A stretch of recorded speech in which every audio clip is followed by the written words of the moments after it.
How's everyone doing this morning? All right, it's early in the morning. Want to know what the best part of waking up at 4 o'clock in the morning is? What? You tell me. Come on, where's the laugh? Good morning. All right. You know, I really I hate getting up early in the morning because I don't really sleep that well. I sleep like my 14-month-old. I wake up every 3 hours crying, and I need a diaper change. All right, let me actually introduce you to someone who's really funny. His name is Jay Jurden, and his star has been rising for the last few years, landing him on multiple comics to watch lists. He was a writer on the Apple TV Plus show The Problem with Jon Stewart, and his comedy album, Jay Jurden, y'all, debuted at #1 on iTunes back in 2020. We asked the up-and-coming comedian to meet us at one of his favorite spots for his first TV interview and for a little surprise.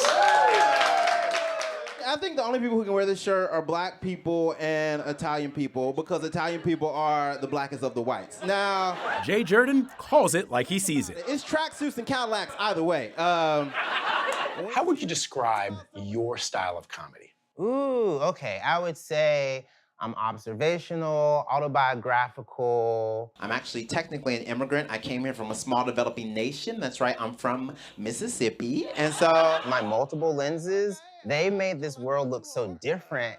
Whenever you're starting to come up in New York and doing stand-up comedy, you go to a lot of mics. And there weren't a lot of black, queer Mississippians at those mics. every New Yorker is like, oh, Jay, you must be happy to be out of the South. The racism down there must be so pronounced. And I'm always like, y'all pronounce it just fine up here.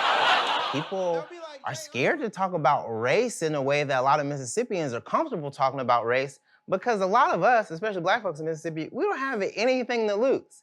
The 35-year-old comedian grew up a few miles north of Jackson, the oldest of three. If you ever saw a movie with a group of white Southern men saying, "Get 'em," that's where I'm from. The first time I ever remember doing anything close to stand-up comedy, my mom took us, she took me, my sister, and my brother to see The Nutty Professor with Eddie Murphy at the movies. When I was young, I used to always have relations every night. She said, we can talk about this movie in the car. You can't say any of these jokes when you get back to school. And I was like, oh, of course not. The minute I get back to school, it's like a gathering of me and my friends, and I just start doing the characters from the dinner scene. Look at my little Bill, he's a little Hercules. Show me muscle again. Oh, Hercules. Yeah, Hercules. And the Cletus, I'll throw this knife between the crack of your... So it was one of those things where I saw my friends laughing, and I was like, whoa, what's going on here? Jurden's love of performing led him to pursue theater at the University of Mississippi. It's also where he came out as bisexual and found his now husband. I am married to a dude. Don't clap, he's gay, not happy. There's a difference. And Meeting your husband in a theater department is a bit cliche. I was gonna say. Yeah. So you live in New York now? Yeah. You're a New Yorker. We met up at one of his favorite places to perform, the Comedy Cellar in New York City's Greenwich Village. People are always like, Yeah, who's they always go, who is that? Let me see. They'll be like, that's the back of Chris Rock's head. I know it. And then I turn around, they're like, boo. Stop it. I don't want you. I don't know who that is. Comedy greats like Kevin Hart, Sarah Silverman, and Jurden's former boss, Jon Stewart, have all walked through the Cellar's doors.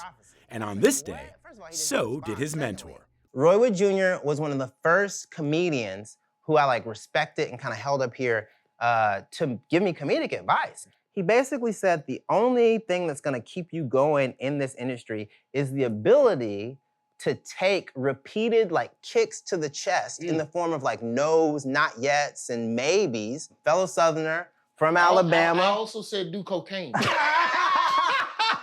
What are you doing here? Oh my God, come here, man. Good to see you. You ain't done the cocaine yet? Mama, I have not done the cocaine. This is what cocaine does to you. You show up in interviews that aren't yours, screaming at folks. He's a great comic, man. Oh my God. He's great and just fearless. When young comics reach out, the first thing I do is go back and watch the clips. And Before you respond, right? Yeah, straight up just, all right, that one ain't gonna make it. Ain't nothing I can say to help that one. But when I looked at what Jay was doing, also he's a Southerner. I knew in Alabama, you were taught, get the job, get the wife, go to church on Sunday.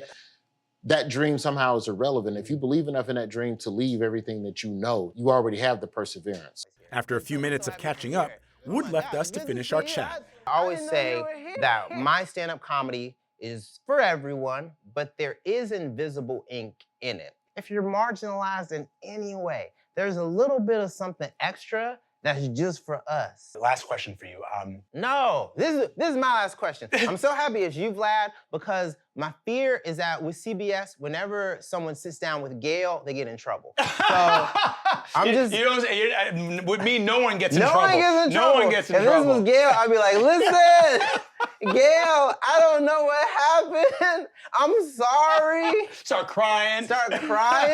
Man, y'all killing me with this like that. I think when you guys throw back the studio, can Gayle just look at me and go, Robert? How about it, Gayle? Jay, Robert. Gosh, I like him. Isn't he great? I was not familiar with him, but I love the setup that you did for him. Yeah. Well, I don't. With your Clearly, I can't connection to tell comedy. jokes.